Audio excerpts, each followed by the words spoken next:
My name is Edith Marrow, and for 31 years I have kept the keys to the Ashbury Parish Hall, the urn, and the small black book of names that lives on the side table at the regimental widow's Sunday tea. I am 68. I was widowed at 42. I have run the tea since the year the third secretary fell ill and never came back. The tea is held on the first Sunday after Remembrance, every year, in the house of Ashbury Parish Hall for the widows of the regiment. It has been held for 70 consecutive years. The first one in 1956 had 19 women and a borrowed urn. The book on the side table holds the name of every widow who has ever come, and beside each a small faint cross where the secretary of that year marked her passing. There are 543 crosses now. There are 37 names not yet crossed. This is the story of the 71st tea, which I almost did not get through, and of the young man in a navy jacket who walked through the door at 5 minutes to 3 and gave it back to us. I was at the hall by 1, I always am. The urn takes an hour to come to true boil, the kitchen tap runs slow on cold afternoons, and the folding chairs need wiping twice, once for the dust and once for the polish. I had laid out 37 cups. The china does not match, it never has. Some of the cups have come from the widows themselves, given when their own hands could no longer wash them. I know whose cup is whose. The blue one with the chipped handle is Mrs. Bell's. The white one with the pink rose is Mrs. Avenel's. The thin one with the gold rim was given to me in 1998 by Mrs. Trent, who died the spring after.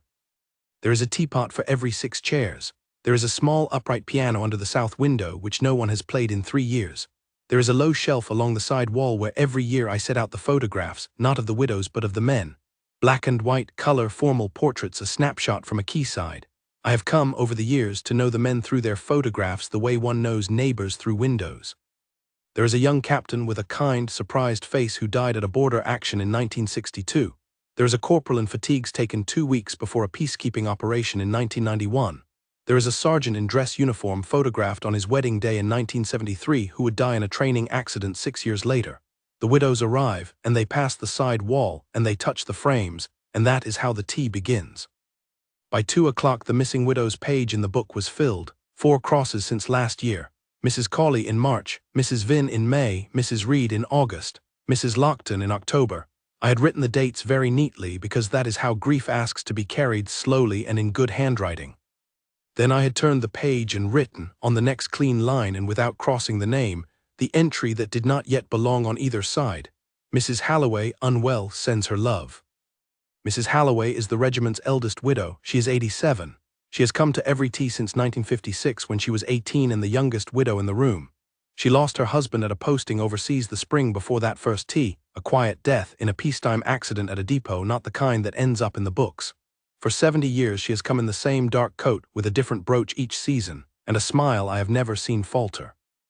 This year she had telephoned me on the Thursday. Her voice was thin but steady. "Edith," she said, "I am not coming, I am quite all right.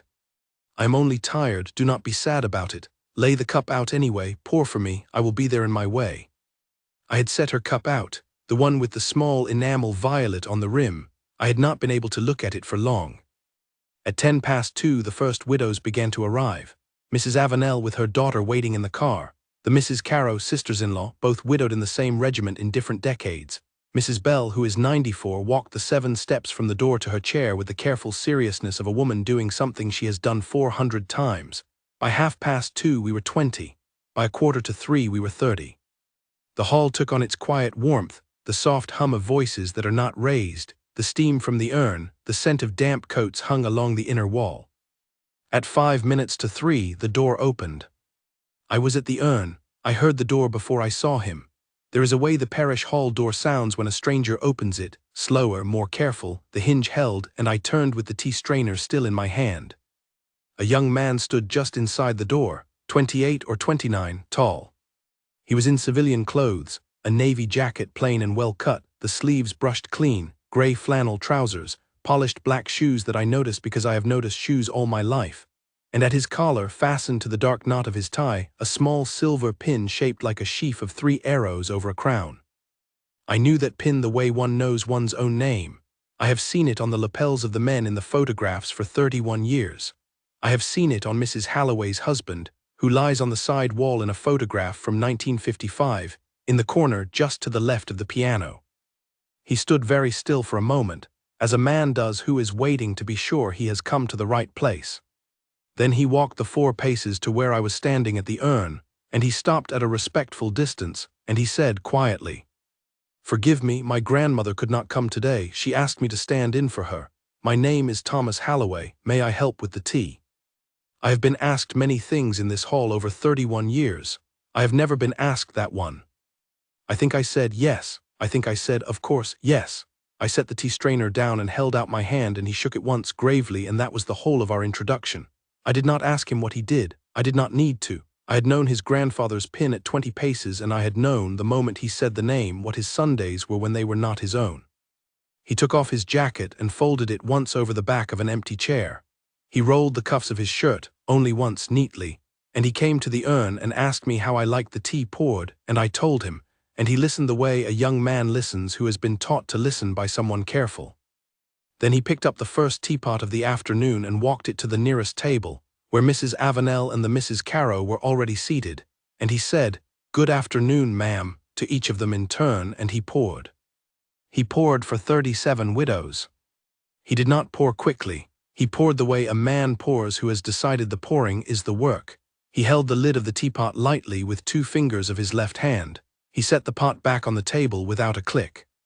He moved from chair to chair the way an attendant moves at a long service, without haste, without performance, with the small bow of the head that is the difference between a young man who has been taught manners and one who has been taught honor. Mrs. Avenel, who is 81, asked him whose grandson he was. He told her. She said, "Oh," very softly, and she set down her cup, and she said, "I knew your grandfather. He was a kind man. He held the door for me at the first tea." Thomas said, "Yes, ma'am." That was all he said. He waited a moment in case she had more, and she did. She told him about the first tea, about the borrowed urn, about the rain that had stopped at exactly 2 o'clock, about a song someone had sung at the piano that no one remembered the name of now. He listened. He did not look at the clock once. When she had finished, he thanked her, and he moved to the next table. At the next table, Mrs. Bell told him about her husband, who had been killed at a border action in 1962. She told it the way a woman tells a story she has told for 64 years, every word in its place, no waste, no drama. He listened. He did not interrupt. When she said the name of the place where her husband died, a place I will not write here because it is a place she has carried alone, he closed his eyes for a moment, only a moment, and then opened them again and said, "Yes, ma'am, thank you for telling me." She patted his hand with her thin white hand. He let her. At the third table, Mrs. Penrith told him about a peacekeeping operation in 1991 in a country that no longer exists by the name it had then. She told him about a letter that had come with her husband's effects in which he had written that he was reading a book about birds. She had kept the book. She had brought it today as she did every year in her handbag. She showed it to him. He turned the cover over with both hands, read the spine, and said, "It is a good book, ma'am."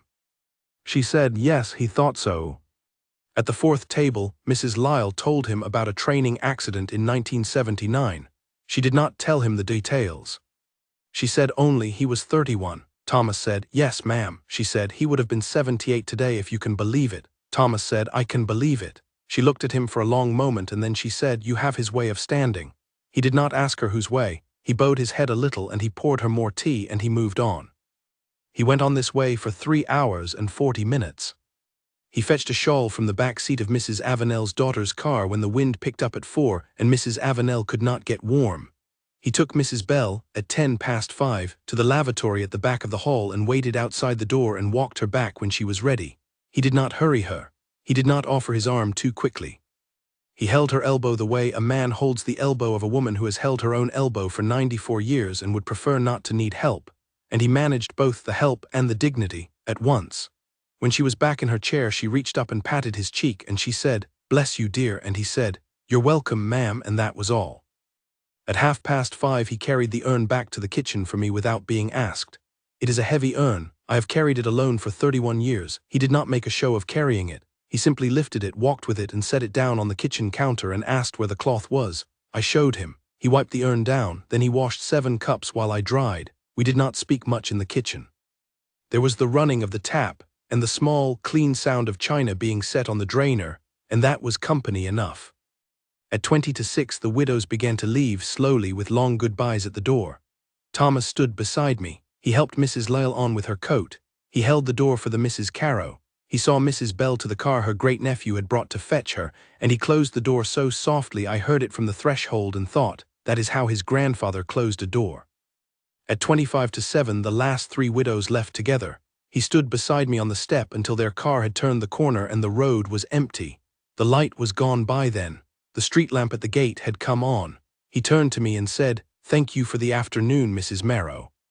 "It has been a very great honor," I said. "Thank you, Thomas." He shook my hand again, the same grave once, and he walked down the parish path to the lane and he turned left, toward the bus stop a half-mile down the road, and I watched him until the bend took him. Then I went back inside. I sat down at the side table. I opened the small black book. I did not write anything. I sat for a long time. After a while I got up and went to the side wall and took down the small framed photograph from the corner to the left of the piano. It is the 1956 founding tea, taken on the front step of this same hall on the first Sunday after remembrance of that year. 19 women in dark coats, a handful of men in dress uniform behind them, brothers and officers and one chaplain. In the back row on the left is a young man with a quiet, surprised mouth and a small silver pin at his collar shaped like a sheaf of 3 arrows over a crown. In the front row, second from the right, is a girl of 18 with a face I have known for 31 years. Mrs. Halloway, young, bright, holding a teacup with both hands. Beside her, an empty chair. They had left it for her husband, who had been buried the previous spring. I slipped the photograph into my bag. I locked the hole. I drove home. I drove the next morning to Mrs. Halloway's. She was sitting up in bed when I came in. She had the brooch she would have worn to the T pinned to the collar of her dressing gown, the small enamel violet to match her cup.